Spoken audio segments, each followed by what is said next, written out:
ciencia empírica, no experimental. Es empírica porque en distintos lugares del mundo, y a su vez no experimental, aunque siempre me río, experimentos que no siempre salen bien, porque no es como, digamos, la física. Entonces, uno de los temas fundamentales que lo pensaba yo cuando veía todas estas imágenes terribles, ¿no es cierto?, que nos llegaban de la represión de los jubilados, empecé a pensar justamente en esto, que la CEPAL tiene toda una cantidad de estudios, porque justamente mirando el problema latinoamericano, del tema de la gobernabilidad. Y justamente ellos hacen toda digamos, una construcción que nos demuestra justamente que la falta de gobernabilidad, y esto, ¿no es cierto?, disturbios, digamos, protestas, cuando, digamos, las cosas no transcurren tranquilamente. Entonces, eso, digamos, afecta a lo que se llama vulgarmente en economía en clima de negocios y fundamentalmente afectan las inversiones. Y las inversiones, no olvidemos, con las inversiones entra nueva tecnología, nueva productividad, puestos de trabajo, o sea, una cosa muy importante dentro de la economía es justamente las inversiones. Y las inversiones para poder prosperar necesitan gobernabilidad. Y entonces, porque desgraciadamente la economía que nosotros vemos generalmente a diario, que es la que transmiten los medios masivos de difusión, es lo que vulgarmente se llama, digamos, neoliberalismo y que técnicamente es la síntesis neoclásica. Y esta es una teoría, digamos, muy limitada, porque no mira toda la interrelación que existe entre la economía y lo que no es estrictamente económico. Es como que piensan que la economía vive como una especie de burbuja aislada del resto de la sociedad. Y vos tenés toda una construcción, digamos, de parte, digamos, de la CEPAL y otra cantidad de economistas heterodoxos como Douglas North, que es de estos norteamericanos, pero que no adhiere a esta visión, en donde muestra justamente que hay una interrelación muy grande, porque, digamos, la economía está incrustada en la sociedad y está condicionada por lo que pasa en la sociedad. Entonces, cuando vos tenés clima, digamos, de desasosiego social, líos, digamos, como el que vimos ayer en Buenos Aires, ¿no es cierto?, se va generando todo un clima, ¿no es cierto?, en donde aparece que no se puede saber bien qué es lo que va a pasar para adelante. Yo creo, aparece lo que se llama la incertidumbre. Lo peor que puede pasar en una economía es que es incertidumbre. Vos, cuando estás con el riesgo es medible estadísticamente, y siempre pongo el ejemplo, las compañías de seguro trabajan con el riesgo y ganan mucha plata.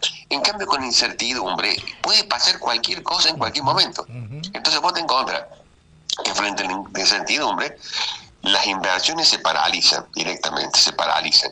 Y por lo tanto, una cuestión importante dentro de la economía, como decía recién, comienza a tener dificultades, porque a veces se anuncian con bombos y platillos inversiones, ¿no? Qué sé yo, esto que hemos visto hace un tiempo, que es fabuloso, que va a venir, ¿no es cierto?, una gran inversión para el cobre, o algunas otras inversiones que se van a sumar al litio, u otras para vaca muerta. Pero lo que no se dice, ¿no es cierto?, es que desde que vos pones la piedra fundamental para empezar el trabajo hasta que esa inversión comienza a dar sus frutos, pasan de 4 o 5 años.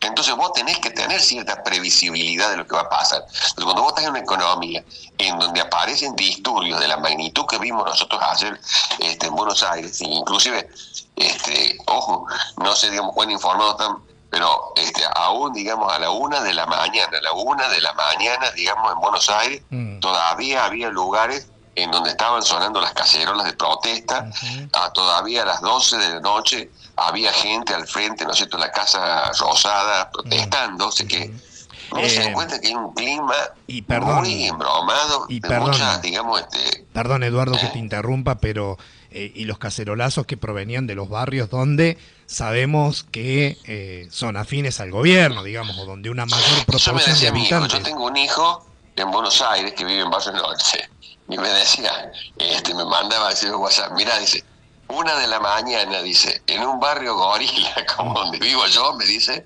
siguen las cacerolas. Vos tenés razón. O sea, un lugar, digamos, afín al gobierno, pero lo que pasa es que, bueno, yo digo, hay una palabra que parece no la tiene el gobierno, que es la solidaridad. Es como que ellos piensan que vos solamente te podés molestar cuando algo te afecta a vos directamente. No entienden lo que es el entramado social, a pesar que hay un montón de estudios sociológico que habla justamente del entramado social, ¿no es cierto? Y una de las cosas que trae el entramado social es eso, la solidaridad, aun cuando no te afecta en forma directa e instantánea, vos podés ser, y es loable, solidario con el que está siendo golpeado, con el que está mal. Y más en el caso de los jubilados, porque lo de los jubilados es una cosa que a uno le llama la atención. No solamente lo han masacrado, digamos, en lo que hace, digamos, al haber jubilatorio. Estaba leyendo justamente hoy que la Defensoría del Adulto Mayor hace un cálculo, ¿no es cierto?, que la canasta del adulto mayor que tiene un problema de componente muy alto en medicamentos está en 1.200.000 pesos. Y la jubilación con ese 70.000 pesos que le dan de bono está en 370.000. Entonces vos te encontrás en 350.000.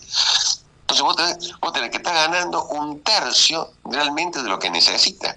Y encima le han suprimido, no sé, tu medicamento.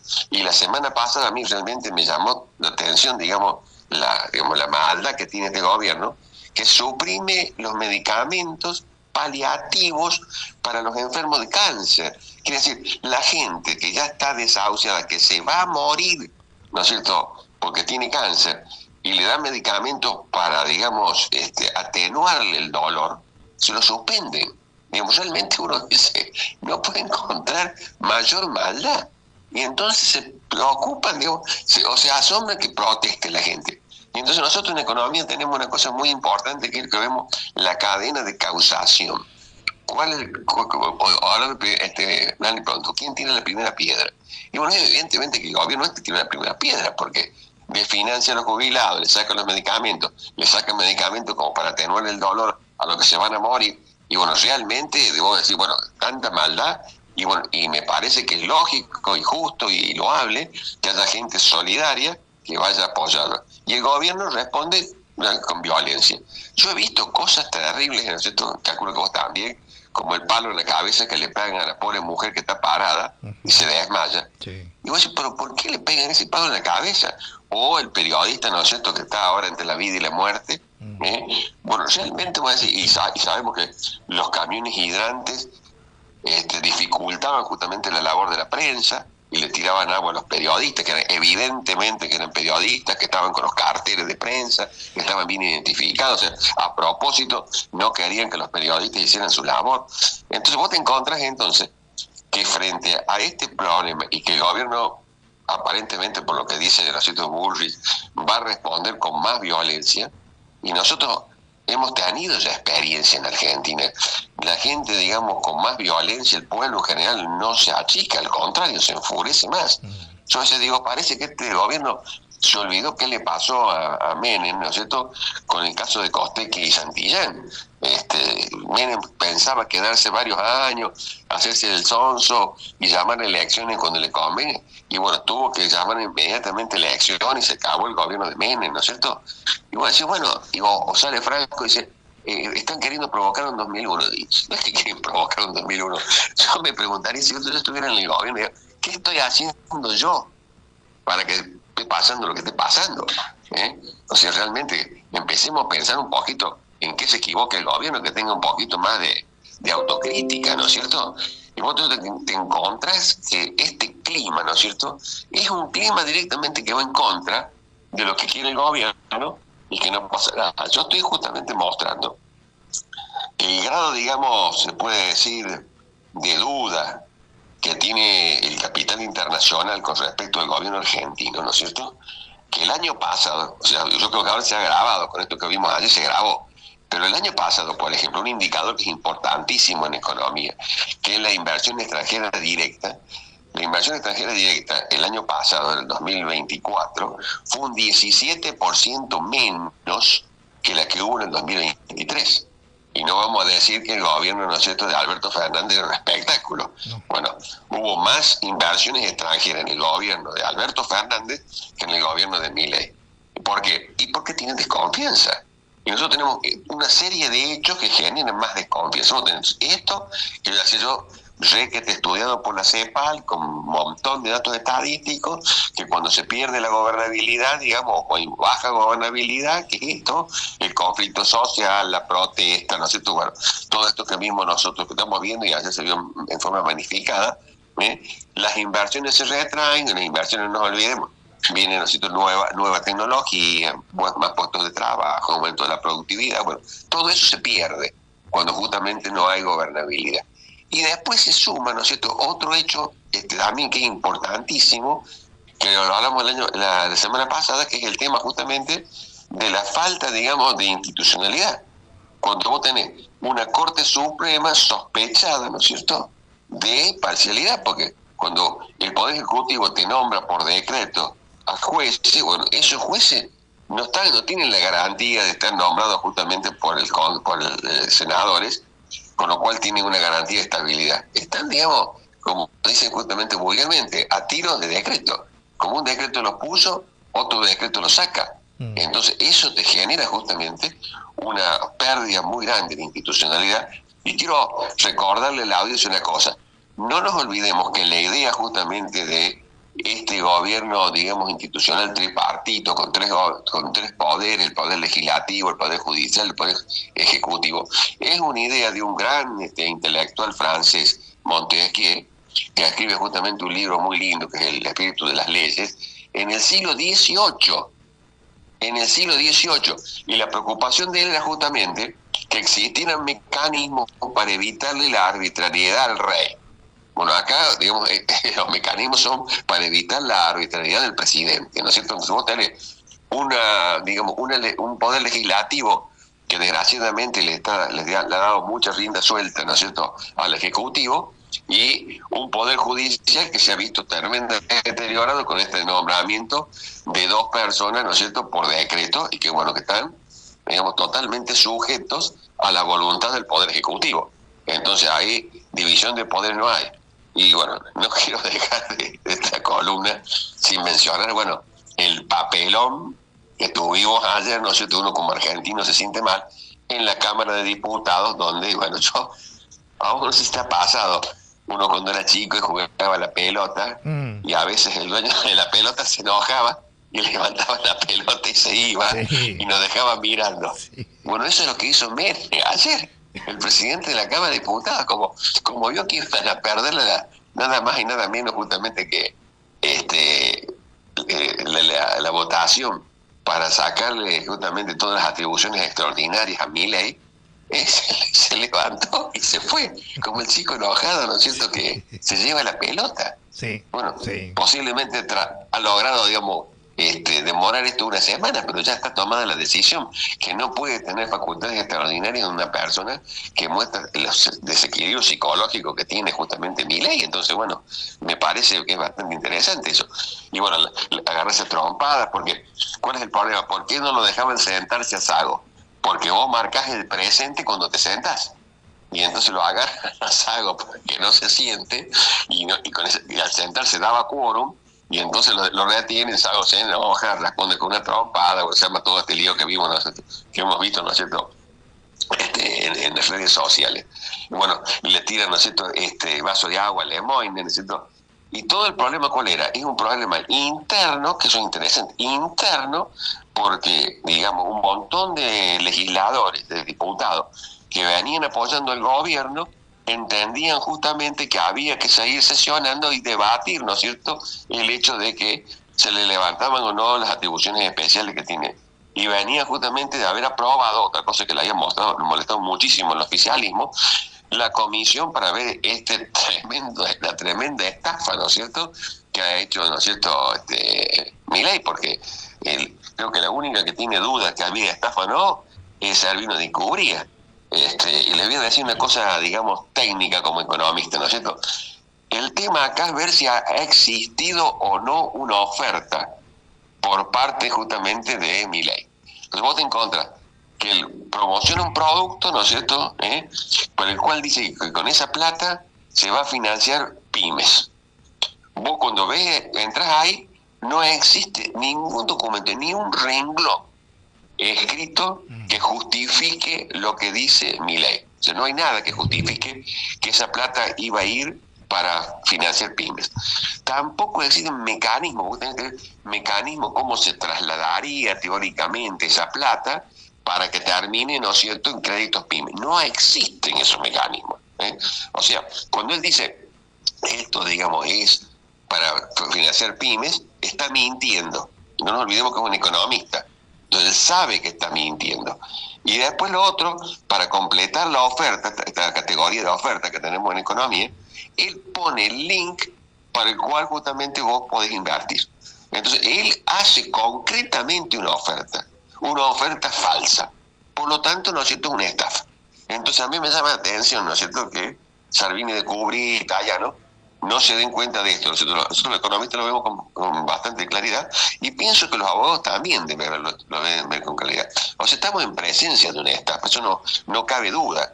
Y bueno, justamente por eso estamos fastidiados, porque sale la comisión para investigar esto y calculo que esto que yo estoy diciendo, más de un diputado lo va a decir, ¿no es cierto?, y va a mostrar realmente que Milei es un estafador. Y bueno, estaban enojados con eso. Y cuando sale, ¿no es cierto?, el tema justamente de sacarle justamente las facultades extraordinarias delegadas que tenía Milei, se enoja Menem y levanta la sesión intempestivamente y se va. O sea, realmente yo digo, lo de ayer para la Argentina muy triste porque, bueno, muestra que estamos cayendo, digamos, una espiral de violencia muy fuerte, que pienso que si así, si el gobierno no recapacita, no piensa un poquito, no se hace una autocrítica, no sé en qué me estoy equivocando para que exista tanta gente enojada, me parece, bueno, que digamos, la historia, digamos, argentina te marca que cada vez va a ser peor.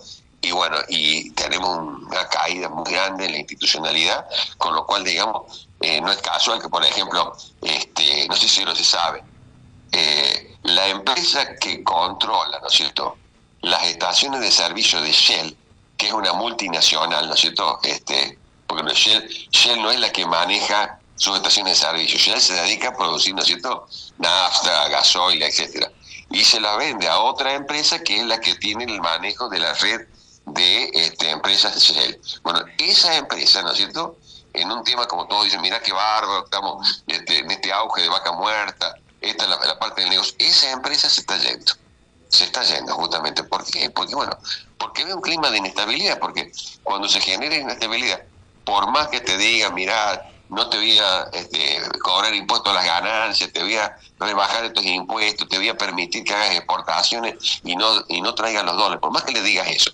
si se genera un caos, como es lo que uno está mirando que puede llegar a pasar, y bueno, te vas a quedar directamente sin el capital.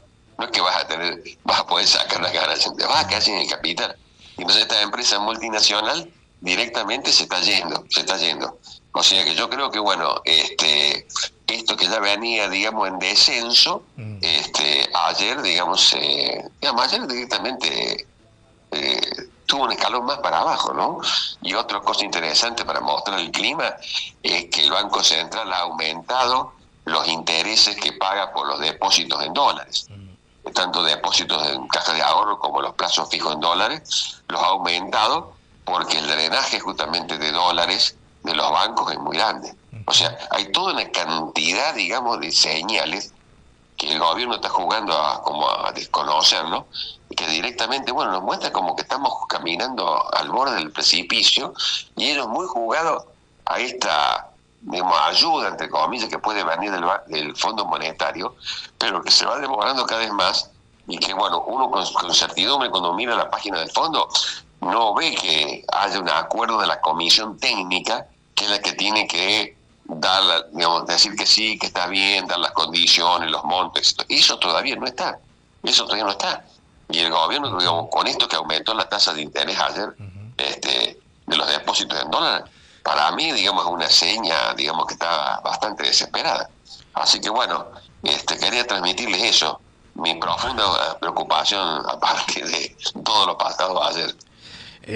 Como siempre, agradecerte, querido Eduardo. La verdad que, bueno, poder desmenuzar el aspecto económico que nos atraviesa a los argentinos todos los días y que depende de las decisiones de las determinaciones en cuanto a lo político hace que, bueno, que marque el rumbo, ¿no? Porque justamente nos guste o no nos guste, el oyente que nos está escuchando, le guste o no le guste la política, sabe que todas las decisiones en lo más inmediato pasan justamente por la política y de ahí a lo económico, ¿no? Decisiones económicas que toma la política. Muchas gracias. Vos has dado en el clavo, porque eso, vos sabés que hay toda me gusta lo que has dicho, porque hay todo un intento por parte del neoliberalismo de querer ignorar eso. Es la política la que manda. Son las decisiones políticas las que condicionan después lo económico. Tal cual. Sí, me encanta lo que has dicho, porque justamente hace, y es lo que quiere esconder justamente el gobierno.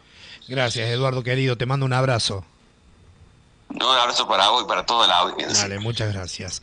Eduardo González Holguín, docente universitario, economista, en diálogo con Juntos a la Par, siempre a radio, a través de 93.3, a quien le agradecemos, sí, a él como también a Susana los lunes, los